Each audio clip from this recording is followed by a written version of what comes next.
Welcome to the Keiser Report. I'm Max Keiser. You know, the ancient Greek storyteller Aesop said, "The unhappy derive comfort from the misfortune of others." Golly gee, Stacy. Well, Max, we see that in the world today, this sickness in the minds of the certain propagandists who are geopolitical propagandists. And I turn to this headline from the Spectator magazine. I'll read the original headline, and then they've changed the headline, perhaps fearing a libel that is so prevalent here in the UK. And that is Russia Today, Anatomy of a Propaganda Machine. That was the original. Here is the new version. The difference between real journalism and Russia Today. It looks like a news channel, it talks like a news channel, but it says whatever Putin wants.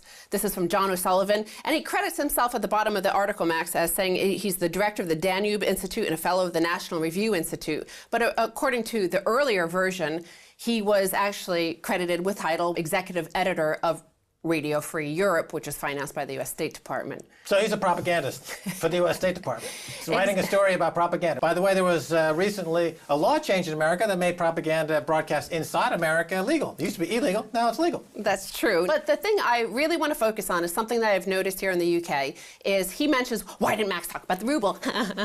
And Andrew Neil tweeted, why isn't Max talking about the ruble? And it reminded me of how like the likes of Madeleine Albright and those sorts talked about when sanctions were applied in Iraq and 500,000 children died. These Death Eater people who were like mocking, like, haha, our sanctions are working. 500,000 children are dead in Iraq. And then they laugh the same when a plane goes down in Iran because sanctions mean that we're not allowed to send them any new parts for their planes. And then they're like, ha, we won. Innocent people fell. So I think that's what they're talking about. But let's look at the ruble. It's down 40%. Oil's down 40%. Let's look at what the other energy-rich nations, what their currencies are doing. Nigerian naira is down 18%. The Norwegian krona is down 17%. So the ruble is obviously falling more than they have because of the sanctions. But is this a good thing or is it a bad thing? Why are they celebrating? It's going to hurt people with inflation, obviously. But I want to point out those who are cheering and mocking that sort of thing.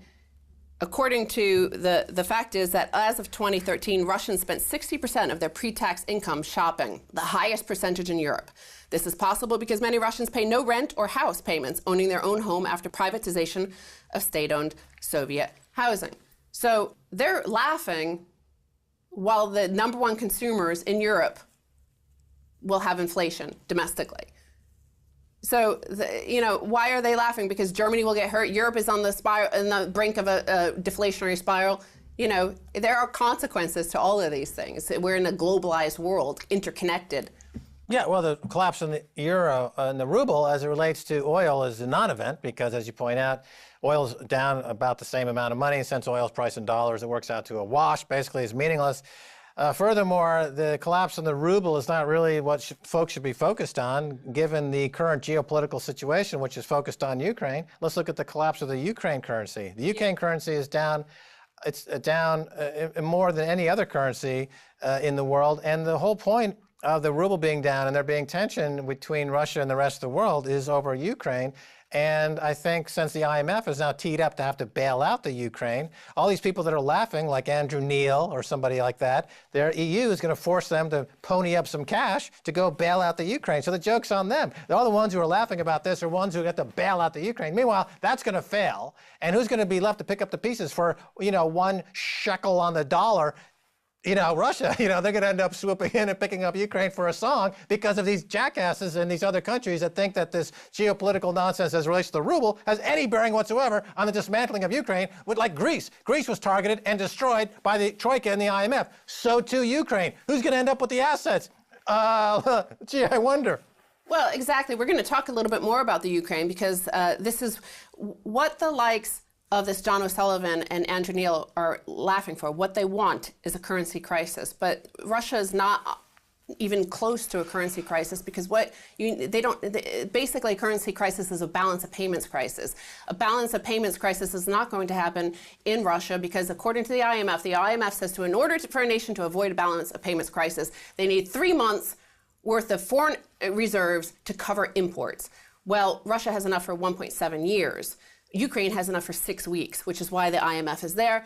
what does the UK have? Well, the UK has about 11 weeks, i.e. just short of 3 months. So if we were going to laugh at somebody when they're being vulnerable to a currency crisis, it would more likely be here. But we don't laugh at that because the currency crisis would actually hurt the common people. It doesn't hurt the elite. It didn't hurt the elite in 1998 in Russia when they did have a currency crisis because they did have a balance of payments crisis and they did, people did suffer. They also didn't have a strategic reserve, a Commonwealth fund like they do now, which is $400 billion. Similar to Norway and these other countries. So they're totally insulated. Furthermore, the current account balance payment is positive, unlike the UK. Trade balance is positive, unlike the UK. And they've got money in the bank, unlike the UK. And they've got a lot of gold, unlike the UK. So if you're buying either the ruble or the pound going forward, well, I can tell you, I'll bet you right now that a year from now, the pound will be down sharply and the ruble will be up sharply. If you're making a trade, that's the trade to make. Go short pounds, long ruble. You wouldn't want to be shorting ruble down here after the entire world has swamped the Forex market with naked short sales as the ruble then becomes a free-floating currency for the first time. And then meanwhile, the currencies like the pound, which is backed up by 1.6 trillion pounds in debt. Thank you, George Osborne. A huge deficit, 6% of GDP, falling wages, falling everything else. The only way they can get GDP up in this country is by including heroin users and prostitutes. I want to actually go back to history for this 1998 ruble crisis, which was a balance of payments crisis, which was a genuine crisis, which many commentators are hoping, just because the price, the ruble has fallen 40% against the dollar, that they're hoping that something like that happens. But what happened is, of course, Russia bounced back quite rapidly from it. Why? Because of the devaluation effect. So imports became expensive. So their own domestic production increased, right? But the more important thing about the 1998 ruble crisis that has the long-term effects right today, negative impact, the most negative impact was on the global financial system. Because what happened? Long-term capital management. Long-term capital management went bust betting on the ruble. They went broke as a $1 trillion hedge fund. What happened? Alan Greenspan, Robert Rubin, they came in, they intervened in the free markets. Long-term capital management should have just gone bust. They should have just let those dominoes fall. Instead, they intervened, and to this day, ever since that day, when they crashed, we have always had intervention. The Fed always comes in and bails out the bankers. Yeah, the same people that were advising to invest in long-term capital management during the last crisis that went bust and a $1 trillion hedge fund went up in smoke are the same people that are saying, oh, the ruble is down, it's going lower, don't buy the ruble. These are the exact same people who made that catastrophic bet at that time. They're making the same stupid argument they are this time. So these are folks that basically they have no understanding whatsoever of the models that they create to try to rip the world off. Remember, long-term capital management was set up to just be a rent-seeking, scalping, money-pilfering scam, which blew up. And now Alan Greenspan at the time lowered interest rates to near 0% to bail out some yacht owners in Greenwich, Connecticut, but making all other savers of the world pay out of their savings account. So that's a great trick because the savers never complained. They never complained, like Martin Wolf of the FT. He would write an editorial like, we should rip off savers. We should keep interest rates low because these people don't deserve any of the income that they've earned. And they've kept that going ever since. And as a result, you've got concentration of wealth in the top 1/10 of 1%, and everyone else has got a pitchfork, a torch, a gun, or they're out in the street and they're saying, wait a minute, this doesn't work, and they're global insurrection against banker occupation. Now, the other thing that when a currency crisis happens is not only during a balance of payments crisis, but it also happens during times of deglobalization. So the period from 1914 to 1945, which was a very tumultuous time of basically the British Empire collapsing and the American Empire rising. We have a similar moment today where China has passed the U.S. in terms of purchasing power parity GDP. So it's passed the U.S. We're in one of these tumultuous times again. And I think these sort of people are actually deglobalizers. They don't want this globalization to happen because they're no longer winning from it. They don't want to. They want to be the winners, and they only want to be the winners. And if not, they want to throw over the table, throw over the game. Because I also, in 1998, when the Russian ruble crisis happened, I was working for a film sales company. What we did was we took Hollywood films and we sold them to territories around the world: Germany, France, Japan, Latin America, Russia. And we had at the time one of the biggest deals ever done with Russia, the newly opened Russia, since the fall of the Soviet Union. And we, here in the UK, had to take a cut, just like we had to take a cut during the Asian financial crisis, just like we had to take a cut when the various Italian governments crashed in the late 90s as well, and the lira was devalued. We took hits here. So, this other side of the Russian trade is Germany. Germany is the one that is holding together this fragile union of the European Union, which is on this, when they're laughing, don't they care about what's happening in Athens and Portugal and Spain? People are being made homeless, riots in the streets there. We're in a situation where the Baltic Dry Index is down 57%. Do you know what that means? That's deglobalization. Trade is stopped. It seems like people don't care about that. Right, Germany is the counterparty.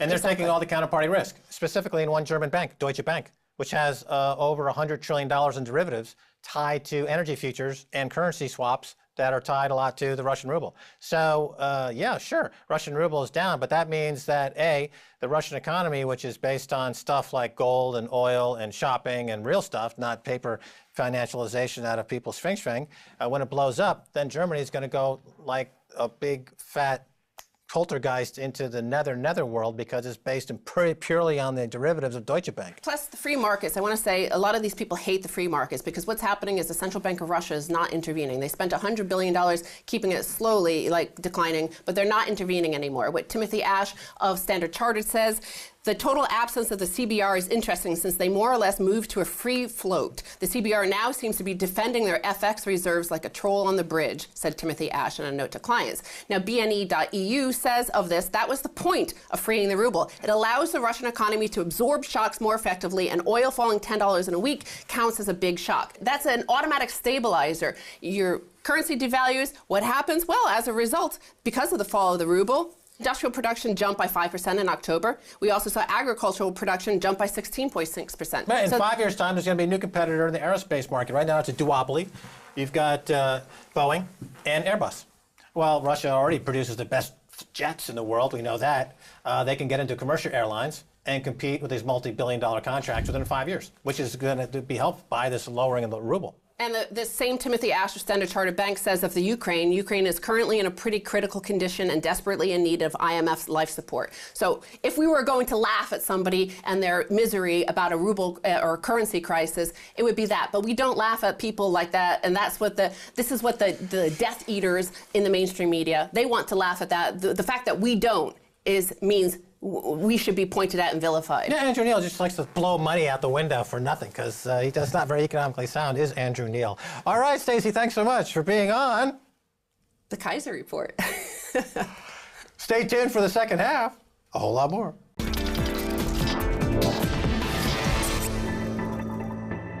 Welcome back to the Keiser Report. I'm Max Keiser. Time now to turn to Itzy, a fetish porn producer and feminist. Itzy, welcome to the Keiser Report. Hello, Max. Hi. Okay, now there's been some big changes in some of the laws here in the UK that specifically address your industry and what you're doing. Let's first talk about pornography for a second. It's one of the biggest businesses in the world, and where we actually see a lot of innovation, in fact, over the years, in terms of technologies and payment systems. Going back even to the beginning of the VCR, with the people who were interested in pornography, and then they graduated to proper films and things like this. And That's the right. payment systems on the internet, people of course pay for porn, and they innovated. They're using technologies then are used by other industries. So tell us about this. What's going on later? This latest bizarre ban that the UK government has placed on your industry.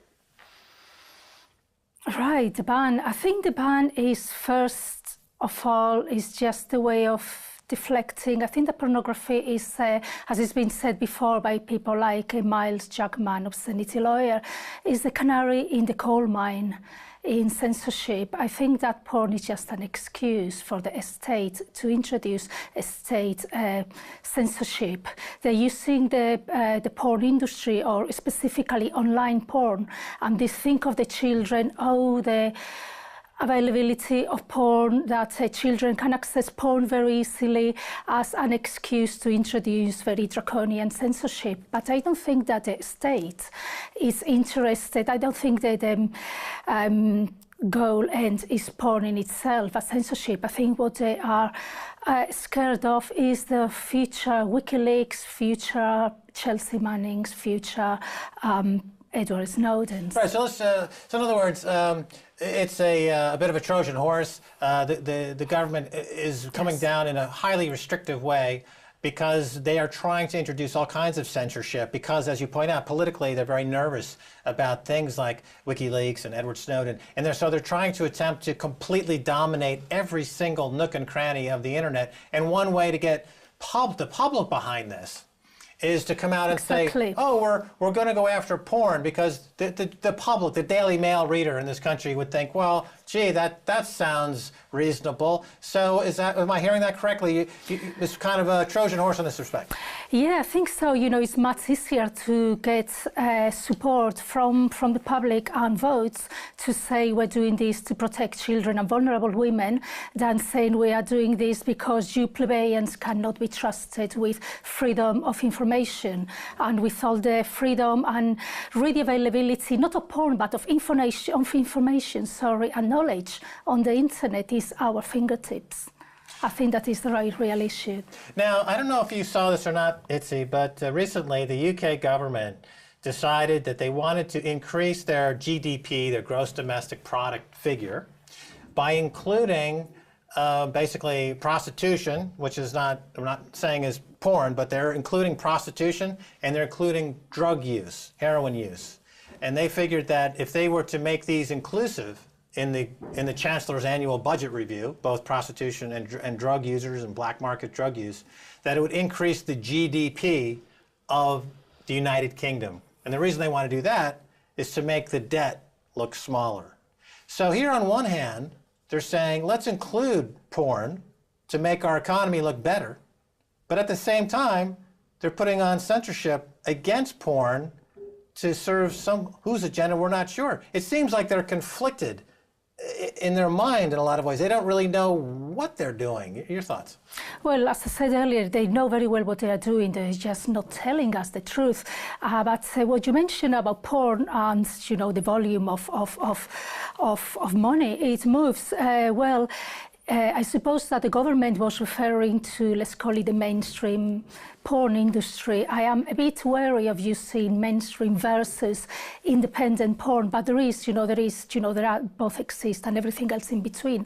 There is a mainstream porn that, let's call it the Primark of porn, and there is a more niche indie boutique kind of pornography, which is the material or the content that for example, I film for my studio. There are lots of small independent studios like mine, which call them like the independent shops in the high street versus the big media conglomerates that own the very big porn studios that peddle all the more mainstream porn. What is this trend? It seems like in this country, that book came out recently, 50 Shades of Grey. Mm-hmm. So it's a woman exploring her sexuality, and she's doing things in a way that I think a lot of people found, was outside of the mainstream way of thinking. And it seems there's a trend now for, I guess you could say, pornography for women, or women are becoming more attuned to this industry, and they're coming into this industry, and they're watching porn because, as it was described to me, it's kind of like a Martha Stewart meets the porn industry. In other words, the problem with porn in a lot of cases was that the drapes didn't match the bed cover. Women, who are style conscious, it was just too unstylish. But in other words, if you bring in a boutique approach, you bring in a high-end approach, it's actually attracting this huge market called women, and women now are into this industry in a way that we haven't seen before. Are you noticing that trend? Yes, many of these independent studios, what is an independent studio or an independent pornographer like me is somebody who's got her own resources, not as big as the big industries, but enough resources, camera studios, people to contract or to work on a content exchange basis. So there is a huge independent market that runs like this, and much of it is run, produced and performed by women. I am one of them. I film the kind of porn I enjoy, which is a very niche part of femdom, female dominance fetish. I film what I like, what appeals to me, and many women I know are doing exactly the same, especially many women who are into femdom. So yeah, it is from a woman's point of view, or at least from a woman's perspective, or sensibility, call it what you wish. And most of these women, or most of us, the majority of us, are said independent, who own our own resources and networks. We collaborate with each other a lot. And, we have built our own, again, independent little cottage industry. We are self-employed, we pay tax. So what else does the government want, especially at a time of recession? We have been very resilient since 2008. Everybody's been struggling, but carrying on. The only reason studios have been closing down independent studios right, left, and center is because of AdVod. Yes, explain exactly what that is. It's called, what is it called again? It's the Authority of Television on Demand. ATVOD, A-T-V-O-D. And so this is, they've taken this under their purview. They're specifically looking at this area of the market. Well, they're supposed to be regulating online video. That means not adult online video, but all production, all online video websites on the internet. Doesn't matter the subject. It can be gardening, it can be porn, and again, everything in between. Because a lot of times I see Monty Don, the way he fondles the begonias on his show. To me, I think that should be regulated by somebody, because it looks like an unnatural act. Maybe some Daily Mail readers find I mean, Mary Berry, when she's making a pie, and she sticks her hands right in the crust, and those berries, those blueberries.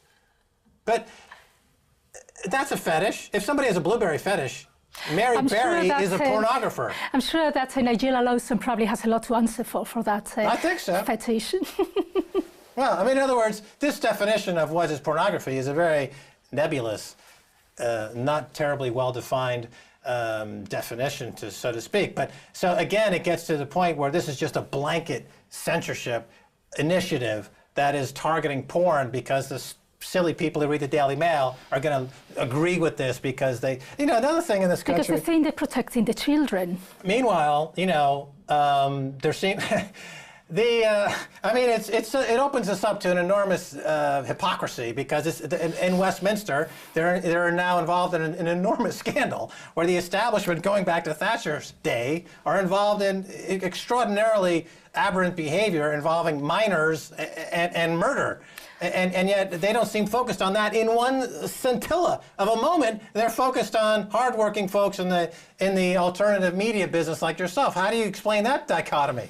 As a hypocrisy, obviously, just a smoke screen to deflect from the real issues like that this big scandal of child abuse rings at the highest echelons of government. Yeah, it's a way of deflecting responsibility, seen as those evil people making porn, not us. As Susan Moore said last week in a very good article, if they wanted to protect children, they would. Yeah, exactly. If they wanted to protect children, they would stop raping them.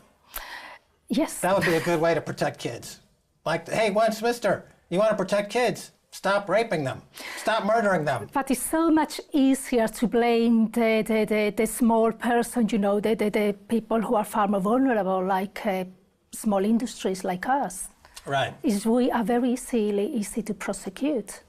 Yeah, exactly. So once again, it's the small business. I mean, the small to medium enterprise, the SME, of which you would be part of this small to medium enterprise. Especially the S&M part, yeah. That's right. So I mean, you're struggling to create jobs, to create real GDP growth that the government says they need to make their debt look smaller. And here you are being prosecuted because you're fulfilling the need of, because the government has completely failed to protect its citizens. They're obviously kowtowing to foreign governments to supply them intelligence to make it easier for them to make money by ripping people off by privatization schemes that don't work. It has nothing to do with really voyeuristic It has nothing to do with porn. It has nothing to do with banning face-sitting, spanking, or female ejaculation, which is probably one of the most bizarre bans ever. It's right, again, so female ejaculation, for example, in the movie When Harry Met Sally, the star of the film simulates an ejaculation on the film, so that now under the new UK law would be completely banned. You can't watch When Harry Met Sally anymore because the woman is, whether it's fake or real, still, she's engaging in a female ejaculation. Therefore, it's completely banned according to the new rule by ATVOD, which has nothing better to do than to look at When Harry Met Sally and to ban that film, correct? Yeah, and the BBFC, who are behind it too, behind all this legislation. So maybe they will have to cut that bit now. Right, so it's just like 1984. So they're just going to go through every single film and with any scene that seems at all questionable at all, cut it, goes down the memory hole, and all we left are scenes of Tom Hanks, playing with his Facebook account. Or in that, with the old days, what was it? It was something else. Oh, America Online. That was the old days. Yes, there's Tom Hanks, America.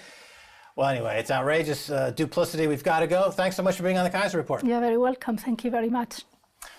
All right, and that's going to do it for this edition of the Keiser Report with me, Max Keiser, and Stacey Herbert. I'd like to thank our guest, Itziko Ko. Itziko Ko. If you'd like to get in touch, tweet us. I was going to say touch us. Where's my mind? Yes, tweet us at Keiser Report. Until next time, bye, y'all.